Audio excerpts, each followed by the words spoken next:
Hello and welcome. Maharashtra SET examination paper 1 general paper का unit wise question paper solve करेंगे।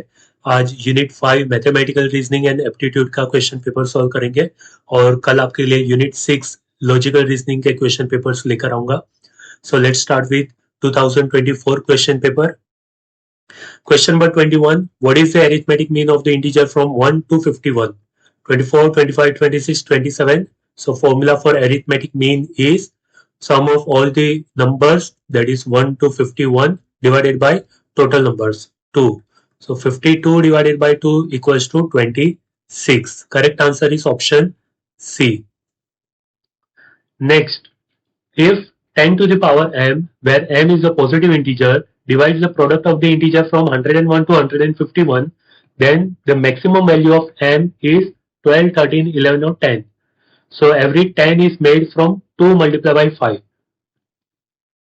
तो हमें check करना है कि 101 और 151 के बीच में कितनी बार मल्टीपल्स ऑफ 2 और मल्टीपल्स ऑफ 5 आ रहे। तो 102, 104, 6, 8, 10, 12 ऐसे 2 के मल्टीप्लीकेशन में मोर देन 13 टाइम्स आएगा, जो हमारे ऑप्शंस में से मैक्सिमम वैल्यू है। मोर देन 13 टाइम्स 2 रिपीट्स होंगे। तो हम चेक करेंगे कि 5 कितनी बार रिपीट होते।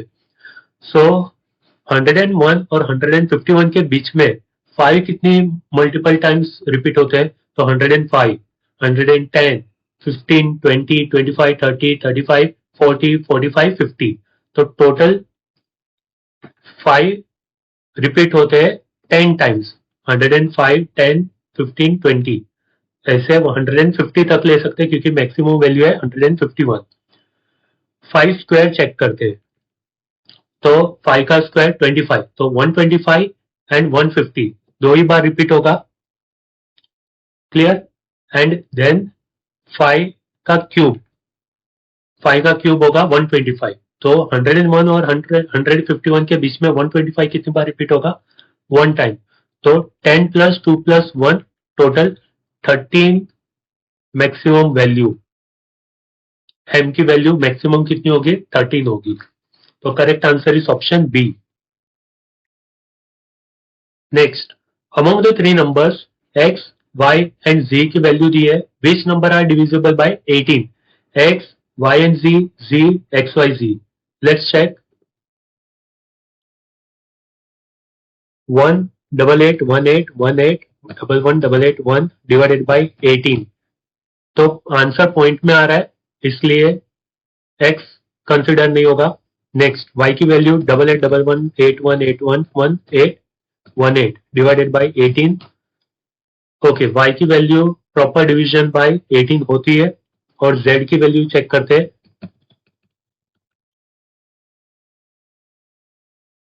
ओके, ये भी प्रॉपर डिवीजन होता है 18 के साथ। तो y and z, B option is correct answer. Next, a person was working to transfer bricks from place X to place Y, where the distance between X and Y is 200 meters. At a time, the person was carrying 15 bricks starting from place X. After traveling 5.5 km while working, how many bricks were shifted to place Y by the person? तो question में पूछा है कि ये person X से Y में 15 BRICS एक time पे शिफ्ट करता है और दोनों के बीच का डिस्टेंस है 200 मीटर। तो पूरे दिन में अगर 5.5 किलोमीटर चलेगा तो कितने नंबर ऑफ ब्रिक्स को ट्रांसफर करेगा? Let's check.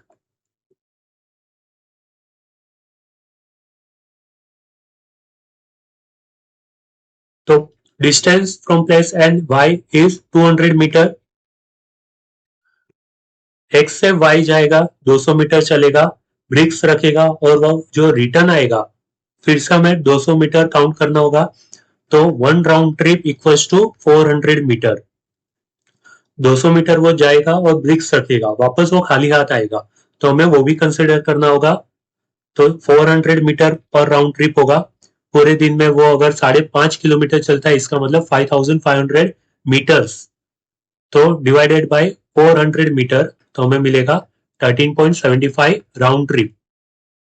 राउंड ट्रिप मतलब 13.75 टाइम्स वो आना जाना करता है। तो हमें कैलकुलेट करना है कि वो एक राउंड ट्रिप पे 15 ब्रिक्स लेकर जाएगा तो पूरे दिन में कितने ब्रिक्स शिफ्ट करेगा। तो अगर हम 13.75 को राउंड ऑफ कर दे 14 के साथ, 14 round trip multiply by 15 bricks, तो टोटल मिलेगा 210 bricks. Correct answer is option C. Next, there are 64 deer in the forest in the present year. Present year means N0. If x of n denotes the number of deer in the forest in the year n, and that x of n equals to 3 divided by 2 x into n minus 1 for n equals to 1, 2, 3 and so on, how many deer are there in the fifth year in the forest?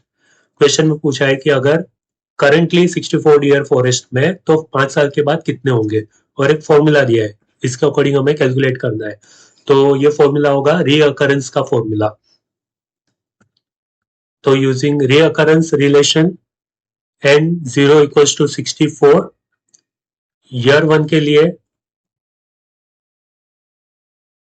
Formula होगा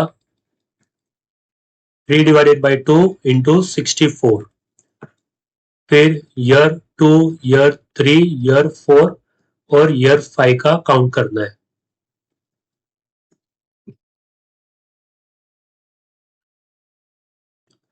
फिर यहाँ पे जो answer मिलेगा उसके साथ हमें multiply करना है। ईयर 3 के लिए भी सेम, ईयर 4 के लिए और ईयर 5 के लिए। So let's check. 3 divided by 2 into 64, 1.5 into 64, 96,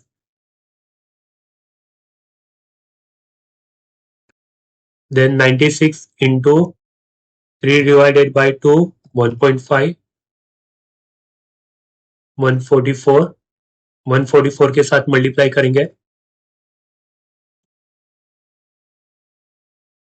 216, फिर 216 के साथ मल्टीप्लाई करेंगे, 216 इंटू 1.5, 324 और 324 को मल्टीप्लाई करेंगे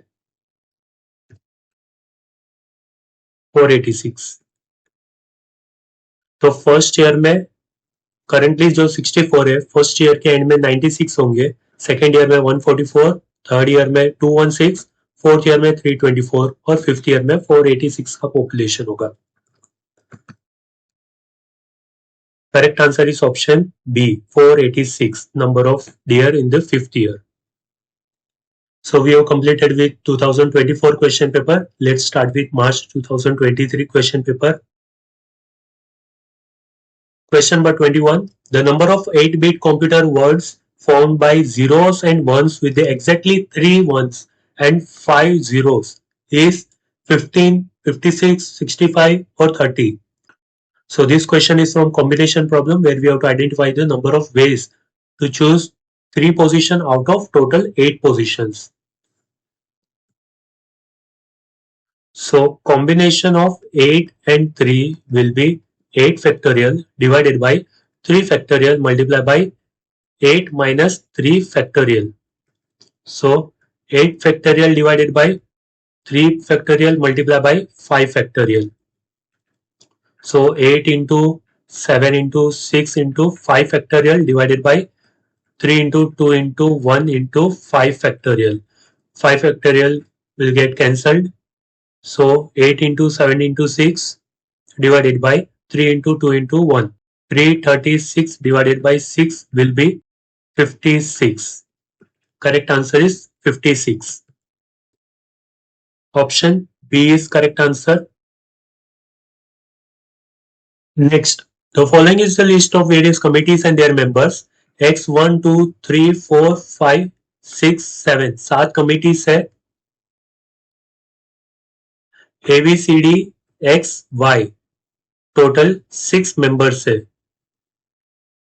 How many ways can we select the representative of all the committees so that no 2 committees have the same representative?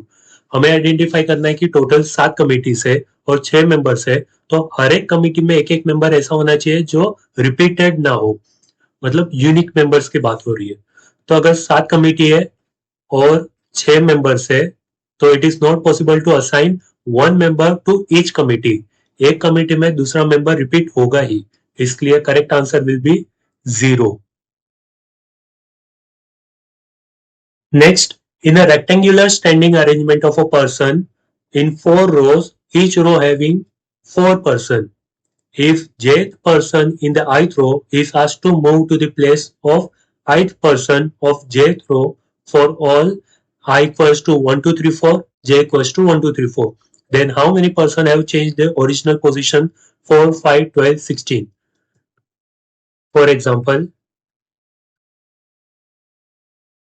1, 1, 1, 2, 1, 3, 1, 4.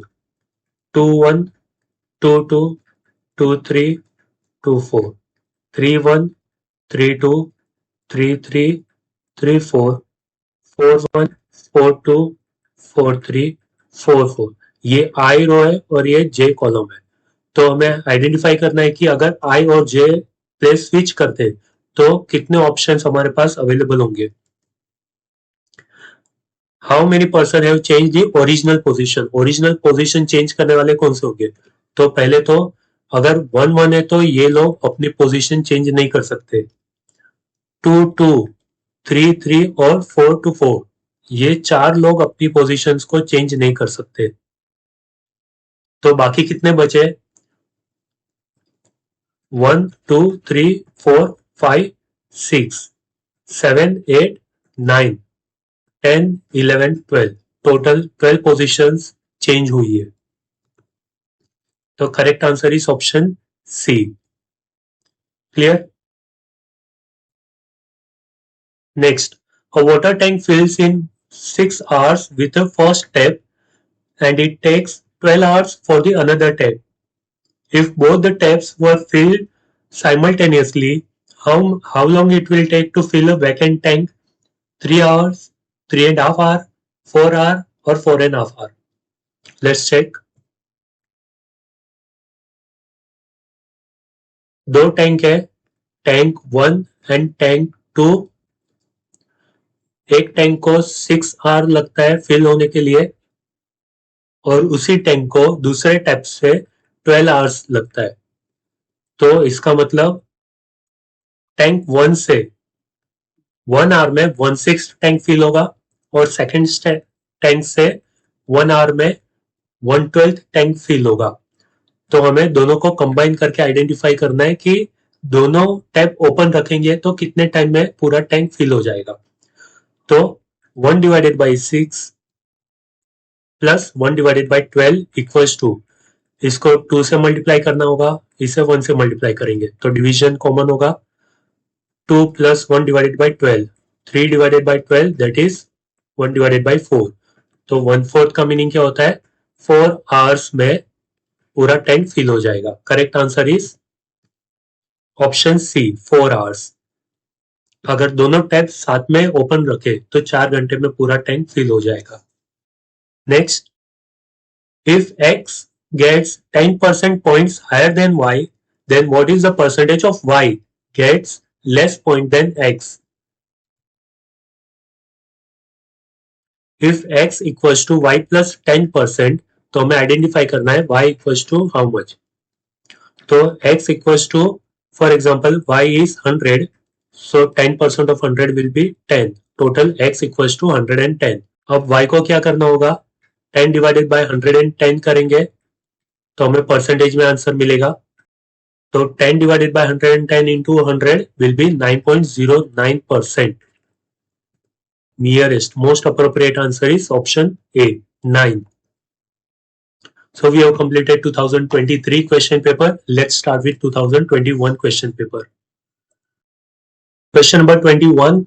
Consider a road map of a city having 5 approach roads from other places, 10 junction and no internal road has dead ends. Every junction except one is associated with 4 roads. If n number of roads are associated with the remaining junction, then which of the following value is impossible for n? So each road has 2 ends, starting point, ending point, which is even 2 even होंगे, और जो हमारे पास given option है इसमें से एक ही option है इवन, तो option C will be the correct answer. 6 dead ends होंगे, option C is correct answer, क्योंकि बाकी सारे जो भी ऑप्शन है वो सारे और ऑप्शन है, और एक ही ऑप्शन है जो इवन है, तो बिना किसी कैलकुलेशन के डायरेक्ट आंसर आइडेंटिफाई कर सकते हैं कॉमन सेंस से। Next, an honest person somehow guaranteed to two different person X and Y individually to hand over complete amount available in his unique purse. In which way or situation he will fulfill his assurance given to X and Y at one and the same time? तो X and Y दोनों को promise किया है कि complete amount individual को पे करेगा, तो कौन सी सिचुएशन में पॉसिबल होगा? If there is no money in his purse, और by paying each one of them half of the money available in the purse, by paying nothing to any one of them, or in the purse the number of coins and notes of the same amount is even. So option B पहले check करते, if by paying each one of them half the money available, half money होगा तो possible ही नहीं है, क्योंकि complete amount individual को पे करने का प्रॉमिस किया है दोनों को, तो B option is not possible, क्योंकि हाफ अमाउंट की बात हो रही है और यहाँ पे कंप्लीट अमाउंट की बात हुई थी। बी को कंप्लीट, एक्स को कंप्लीट अमाउंट मिलेगा और वाई को भी कंप्लीट अमाउंट मिलेगा, तो B option is not correct. Next, by paying nothing to any one of them, क्योंकि कंप्लीट अमाउंट पे करने की बात हुई थी, तो किसी को भी नहीं पे करेगा तो भी पॉसिबल नहीं होगा, not proper answer. Next, in the purse the number of notes and coin of the same amount is even, even होगा तो भी हाफ हाफ कर सकता है, पर कंप्लीट अमाउंट एक ही पर्सन को नहीं पे कर पाएगा, तो कौन सी सिचुएशन में ये पॉसिबल होगा? Option A, if there is no money in his purse then only he can give complete amount to both the individuals, zero amount X को देगा, जीरो अमाउंट वाई को देगा, तो correct answer will be A. Next, immediately after 12 o'clock, at what time duration both the minute hand and hour hand of a watch exactly overlap? तो जैसे 12 o'clock को minute and our hand दोनों एक साथ मिलता है, वैसे 12 o'clock के बाद फिर से कभी रिपीट होगा, तो 1 आवर को नहीं होगा, 1 o'clock को नहीं होगा, क्योंकि 1 o'clock को एक मिनट एंड होगा 12 पे, आवर एंड होगा 1 पे। 1 आवर 5 मिनट को भी नहीं होगा, क्योंकि 1 आवर 5 मिनट पे जैसे ही मिनट हैंड आएगा वैसे ही आवर हैंड थोड़ा सा शिफ्ट हो जाएगा। Same way 1 hour and 6 minute को भी होगा, पर option C will be the most appropriate answer. After 1 hour 5 minute और बिफोर 1 आवर 6 मिनट जो हार का आर हैंड होगा वो मिनट हैंड के साथ ओवरलैप करेगा फॉर अ सेकेंड, तो option C will be the most appropriate answer. Next, as the price of a book is reduced by 20%, then its consumption is increased by 25%. How much percentage difference is there in the previous income? 10, 20, 25 or 0? Let's check. If the selling price is reduced by 20%, so पहले अगर selling price, original selling price is 100 and it is reduced by 20%, तो 20 minus कर देंगे तो अभी हो जाएगा 80, and quantity demanded increase by 25%, तो पहले जो 100 यूनिट्स 100 क्वांटिटी सेल होता था वो 25% से इंक्रीज हो गया, तो अभी कितना बिकेगा? 125 यूनिट्स। तो आइडेंटिफाई करना है कि कितना परसेंट गैप होगा इनकम में, तो 100 प्राइस, सेलिंग प्राइस 100 है, उस टाइम पे 100 यूनिट सेल होते थे, तो कितने का इनकम होता था? 10,000 का, 100 इंटू 100। अब जब 80 रुपीज प्राइस कर दिया तो 125 यूनिट सेल होते, तो 80 मल्टीप्लाई बाय 125, 10,000 रुपीज, फिर से इनकम कितना हो रहा है? 10,000 रुपीज का, तो there is no difference, no difference in income, so option D will be the correct answer. There is no 0% difference in the previous income.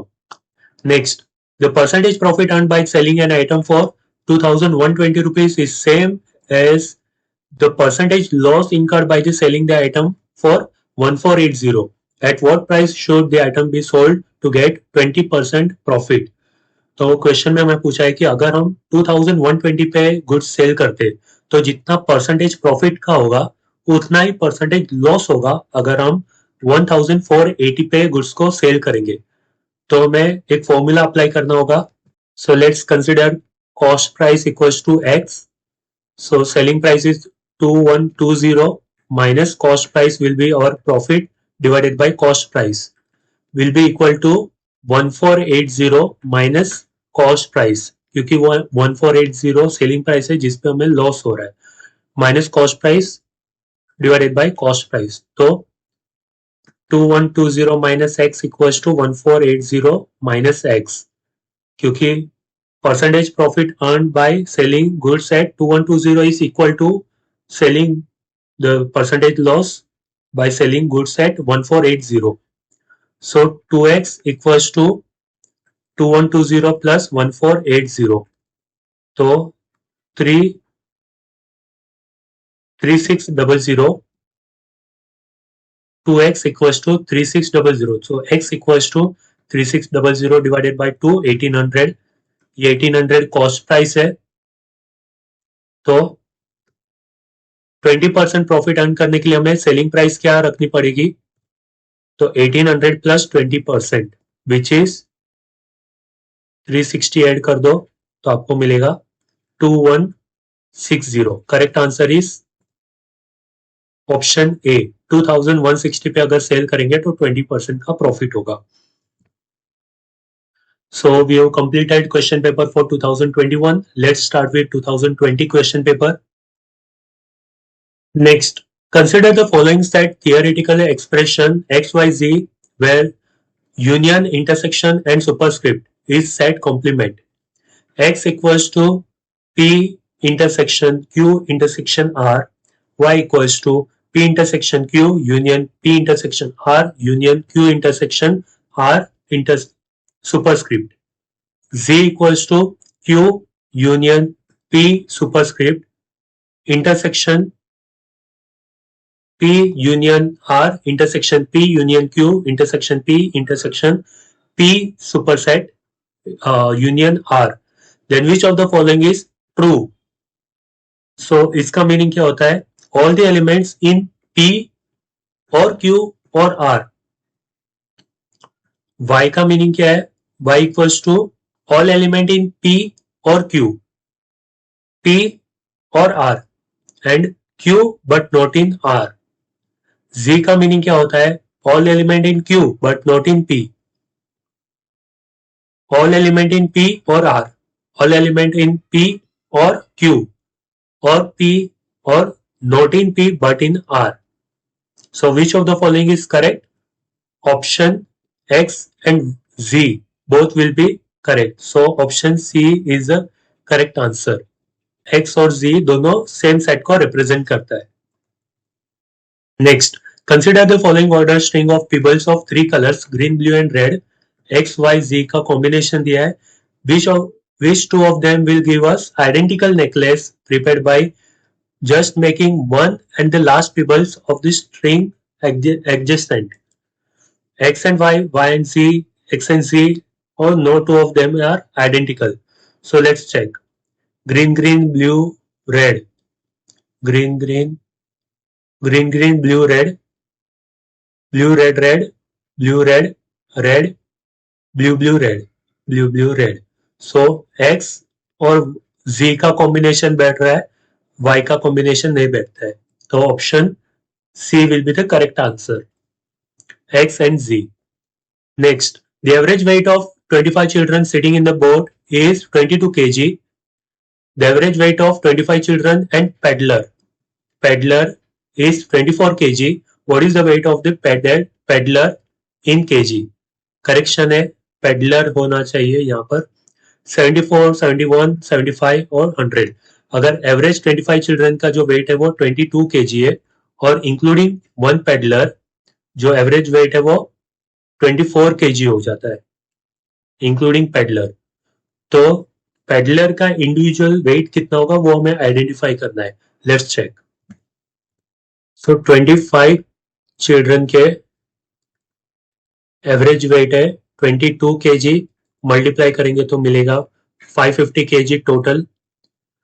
25 children and 1 peddler means 26 people का जो average weight है वो 24 kg है.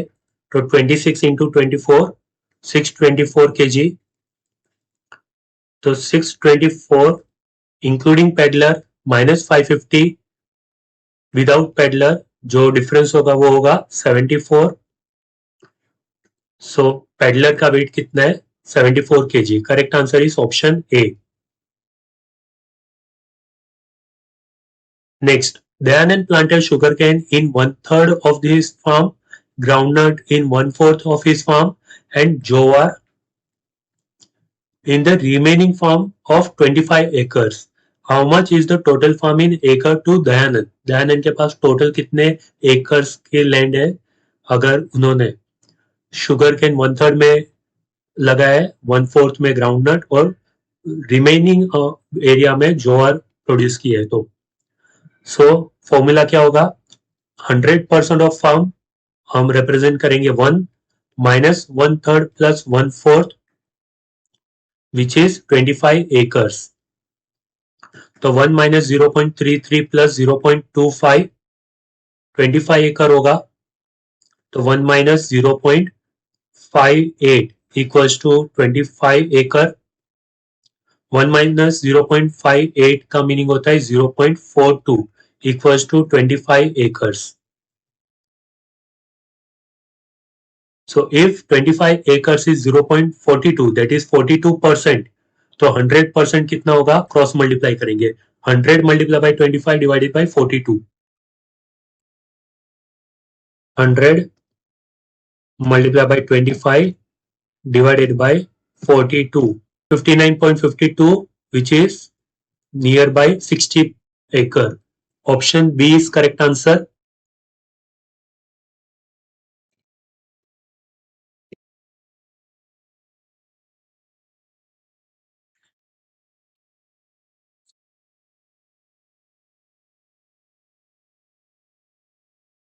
Next, what sum is to be invested for 2 years at 14% interest rate compounded annually to grow to 5458.32 rupees. तो compound interest का formula apply करना होगा. Future value equals to present value multiply by 1 plus R raise to N. So future value is 5458.32 equals to present value में identify करना है 1 plus rate of interest है 14% which is 0.14 raise to 2 years. तो raise to 2 करना होगा.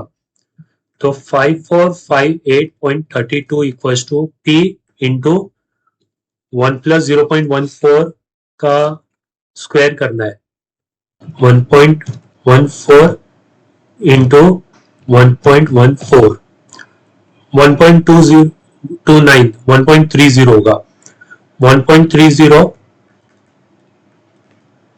तो P equals to 5458.32 divided by 1.30. So 5458.32 divided by 1.3 equals to 4198, around 4120. Option A is correct answer. तो अगर हमें 14% रेट ऑफ इंटरेस्ट के हिसाब से 2 साल तक कंपाउंडिंग इंटरेस्ट अर्न करना है और फ्यूचर में 5458 रुपीज अर्न करना है, तो प्रेजेंटली कितना इन्वेस्ट करना होगा 4120 रुपीज. फॉर्मूला याद रहेगा तो आपको आ जाएगा. So we have completed 2020 question paper. Let's solve last question paper 2019. Question number 21. In the game with 2 players X and Y and given n equals to or greater than 4 number of circle drawn on the plain paper. Alternatively, each one of the X and Y is supposed to join 2 different circles which were not already joined by the line.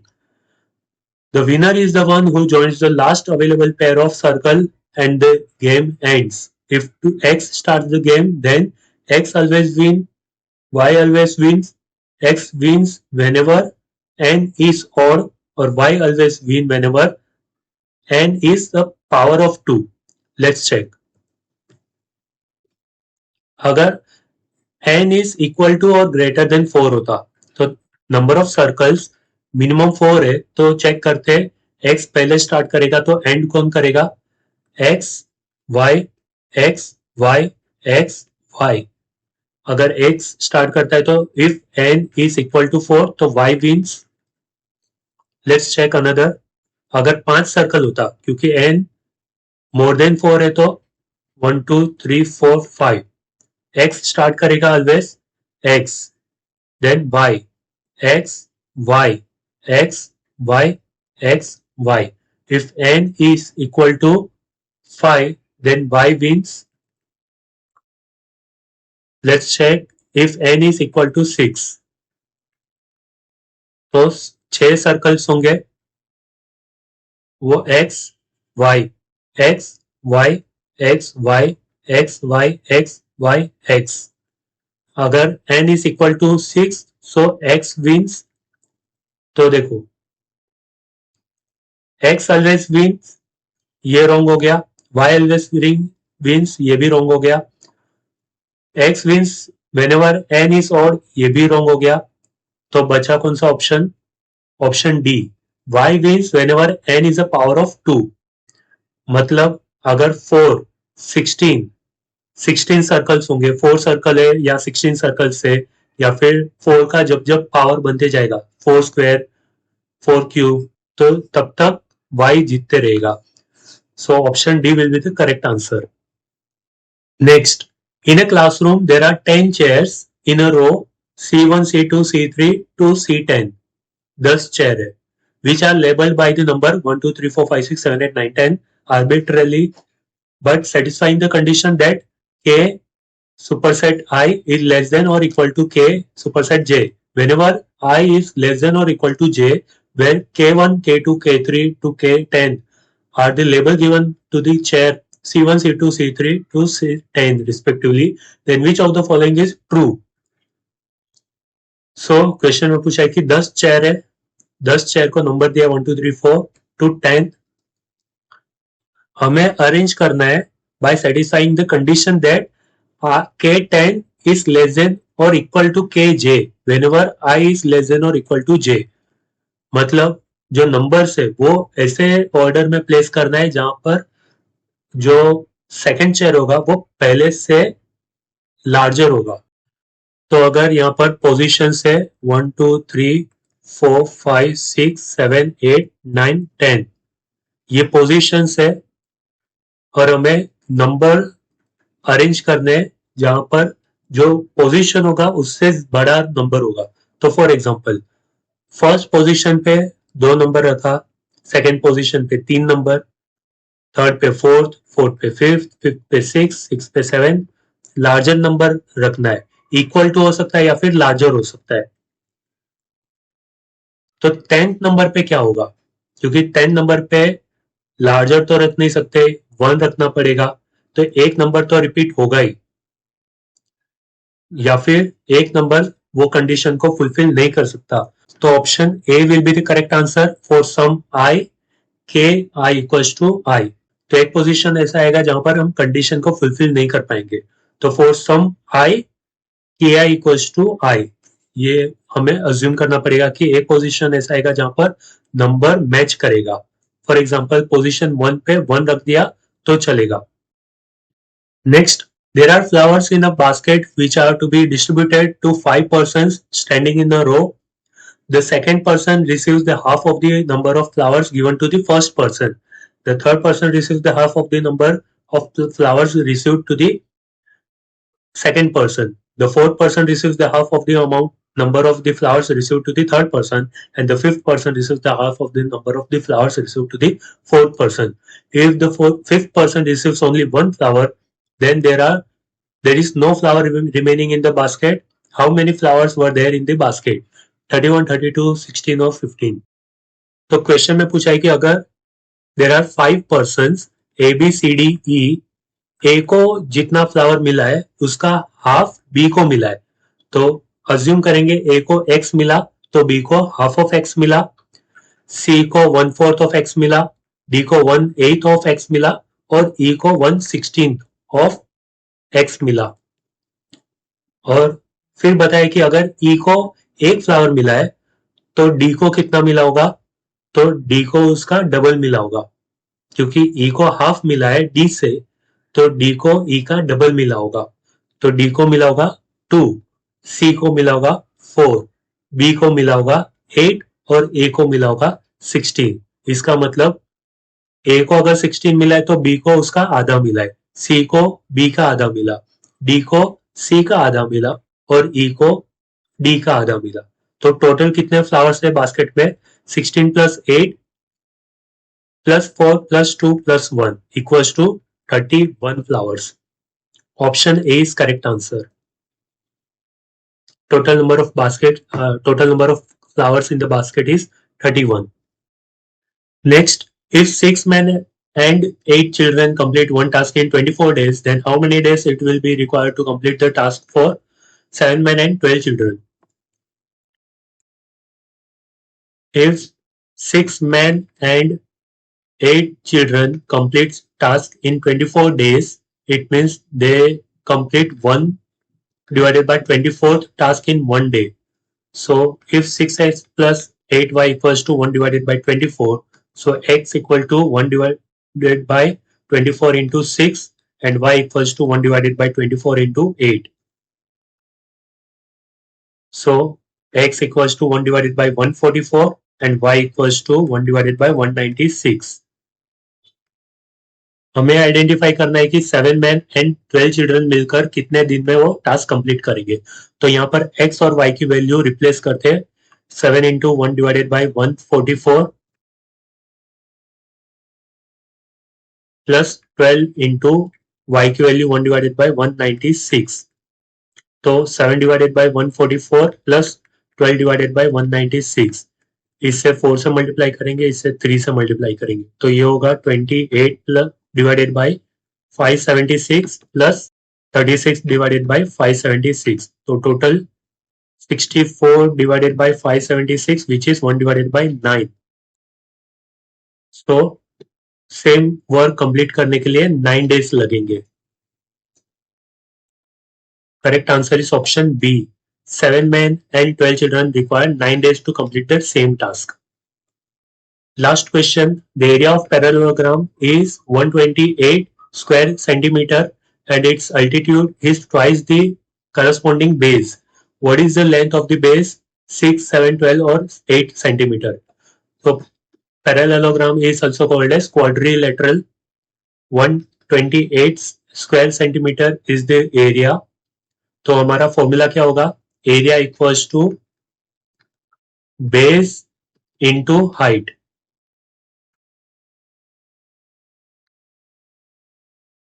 Area is given 128.